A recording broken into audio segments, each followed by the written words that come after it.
Tim Teel at Martin Guitars. And Tim, what's your position up there? My title is Director of Instrument Design.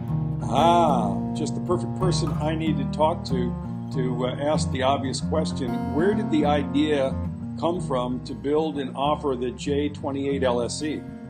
It was a combination of ideas or thoughts that were put together for this particular model. A few years ago, probably about 10 years ago, we had thoughts around doing a baritone guitar. And we've always looked to pick a scale length that made sense for us. And so, what does that mean, it makes sense? Well, again, you don't want anything too long, because it becomes uncomfortable to play. If it's too short, then you run into issues when you try to drop down into, say the, B to B range, that you can start getting, really sloppy strings. So we did a lot of research over the years and talked to many baritone builders. And along the same time, we also, a few years earlier, developed a grand jumbo body. And the grand jumbo body was used on a new 12-string guitar. The bigger body, along with the new bracing pattern that we developed for that, gave a really beautiful 12-string sound. Why did you have to develop a new bracing pattern? What was that about? Was it about tonality or support or what? Both, yeah. Typically, Martin 12-string models have that, full, rich, really deep bass response that most people are familiar with the 6 strings. That same tonality carries over into the 12 strings. And for some people, it's a little too much bass. And especially on a 12 string, there's a lot of stuff going on, tonally. Yeah. So with the new bracing pattern, we basically did a triple braced progressive scallop tone bar system, which gives you a little bit of tighter range in the middle of the soundboard, and that gives you extra support. It also tightens up those highs. A little bit of the wolfiness out of the bass. Yeah.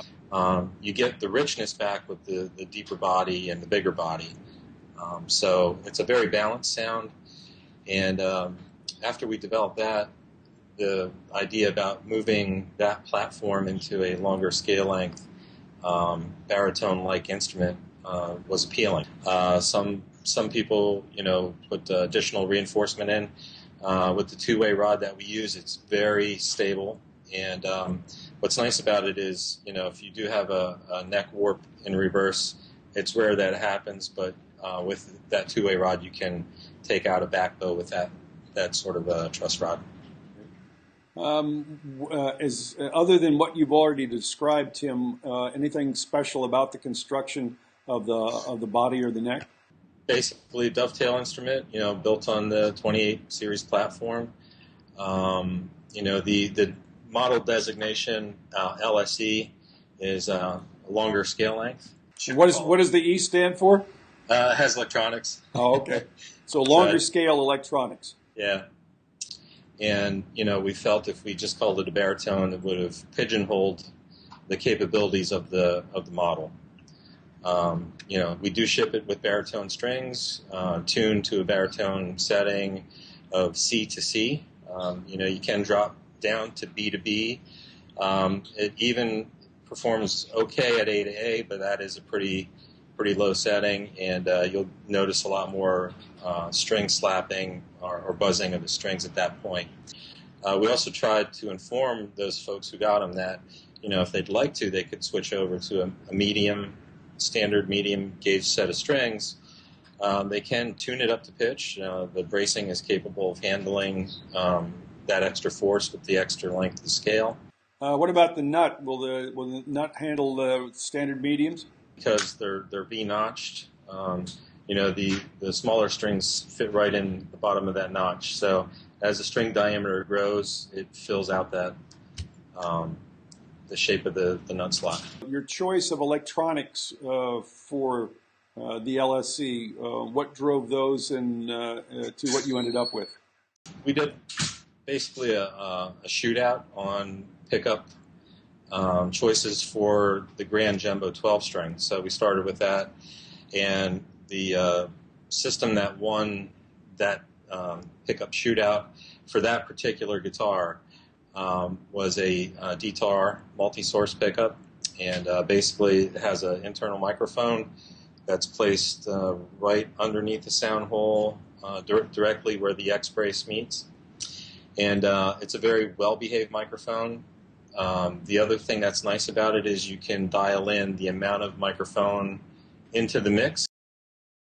So I'm sure you did some checking in live sound situations to find out how much of a feedback issue that mic was going to be. Yeah, and that has always been the concern with microphones. You know, they tend to have some issues with them. So out of everything we looked at, it had the most pleasing sound for that 12 string, and it also had the most controllable pickup, that you could use in, situations you'd find yourself plugging into. So we just carried that pickup system over into the baritone. So for lazy people like me, will there ever be a battery chamber that is accessible from the outside of the guitar so I don't have to drop the fifth and sixth string? Right now with that system, no. That's the only negative to it, but the battery life on that system is very, very long. So we always tell everybody, when you're done playing, unplug it, because if you don't unplug it, the system's on. So if you put your guitar on the stand and leave the plug in, you're going to drain your battery in a matter of a couple days to a week. I see I think it's on your site, you offer a new coated string that comes with this guitar, but you only have it in the 6 strings. You don't offer any options. Is that right? There was a baritone. You're talking about the baritone set, I would. Yeah. And that's a coated string, which is kind of new for you, isn't it? Or treated. Yeah. All right. So the first part, we only developed one baritone set, so that's our choice of baritone string for that guitar. It was specially designed for certain string tensions that we felt would work the best with the guitar. The treatment part of it is we partnered up with Cleartone. Coating usually leaves a layer of stuff on the metal. The treatment basically impregnates into the metal, and there's really no coating. So when you feel them, they feel more like uncoated strings, but they really last a long time. And I was really surprised. We went to the Frankfurt Music Messe a couple of years ago, and this was when they first came out. We put them on all of our guitars in the booth, and from prior experience, we'd have to change strings every day. By the end of that show, the strings still had a little bit of life left in them that, it was debatable whether we needed to change them or not at the end of the show. But they lasted an entire 4 days with, tens of thousands of fingers all over these things. A little longer break-in time from green into nice?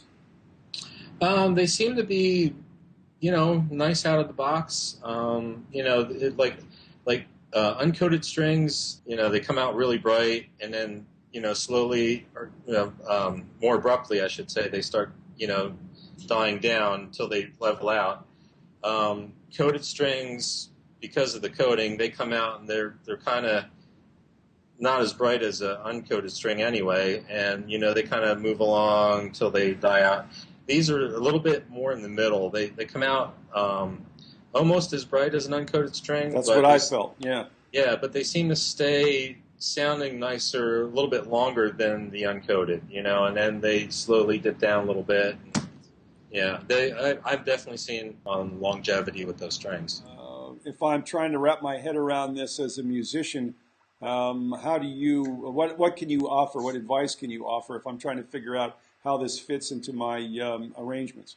The professional musicians who have played this and gave me some feedback, a lot of them fitted into background, like if they're doing recording.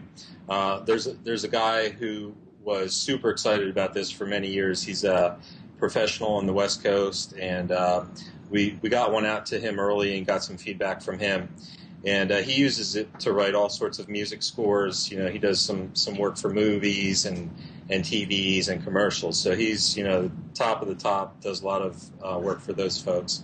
And he finds he can not only use it for filling without getting out the bass, but at the same time he can also add melody on top of it. You know, and there's all sorts of techniques where you can capo at different spots and you know, capo some strings and leave some others open. Partial capo, you mean? Yeah, and you can get a whole variety of ranges out of it, you know. And then when you start taking baritone in general, you can do some alternative tunings with the baritone strings, which gives you a whole new palette to work with, you know. And you know, I'm a pretty simple guitar player.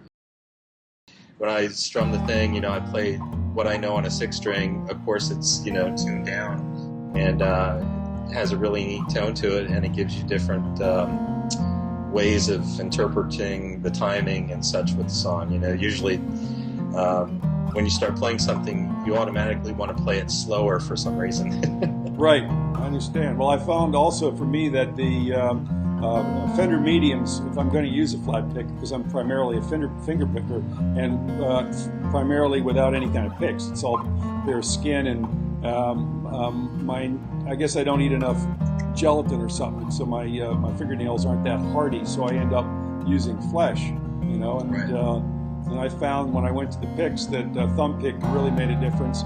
When I went to the flat picks, for my electric, I'll use a Fender medium, but the Fender medium made me overplay the guitar too much. I had to really lighten up my touch on it, and I reached for a Fender Light, and that really woke up all the high frequencies on the guitar. Yeah. So I was surprised that you know, just the change of picks made that much difference. Yeah, I mean, the whole instrument is quite surprising because of those things, nuances that you wouldn't expect. You know, and when you start changing string sizes, and you know, you get into the mediums, you start doing alternative. You know, many people who've played this came back to me and described the tone of it like a piano. They said, you know, the instrument, and not only the baritone, the 12-string as well, they have a piano-like quality to the sound coming out of it. So, you know, when you start hearing that, it gives you, as a player, it broadens your palette. Yeah, and then you explore different areas that you might not explore. You know, gives you a whole new way of looking at your arrangements. I had somebody say, well, you know, with this guitar, if the bass player doesn't show up for the gig, I don't care anymore. That's a good point. Very good point. Well, Tim, that's all the questions I've got. If you've got a closing thought, something you'd like to wrap this up with about Martin or about this particular guitar, the floor is yours. I just would encourage anybody who, you know, loves music and knows how to play guitar to check one of these out. And it's hard to put down. So, you know, if you get a chance, get out to your local Martin dealer and check one out. They're really, really fun guitars. Tim Teel from Martin Guitar. Thank you so much. Okay, thanks, Ty.